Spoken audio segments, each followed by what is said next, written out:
আল্লাহ তাআলা সব গুনাহ মাফ করবেন, সকল গুনাহ মাফ করবেন। আল্লাহর ওয়াদা আছে, আমি সব গুনাহ মাফ করব। কিন্তু ইন্নাল্লাহা লা ইয়াগফিরু আন ইউশরাকা বিহি ওয়া ইয়াগফিরু মা দুনা যালিকা লিমান ইয়াশা।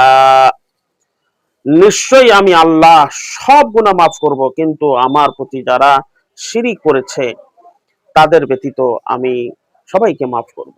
তার মানে আমার যাকে মন চায় আমি তাকে ক্ষমা করে দেব, কিন্তু যারা শিরক করলো তাদেরকে আমি আল্লাহ ক্ষমা করব না। এটা আল্লাহ তাআলার কথা।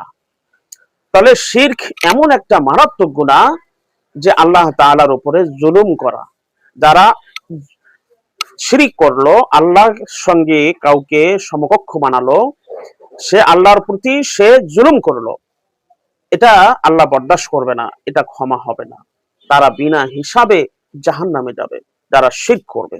আল্লাহ আমাদেরকে ছোট খাটো বড় সব শিরক থেকে হেফাজত করবে।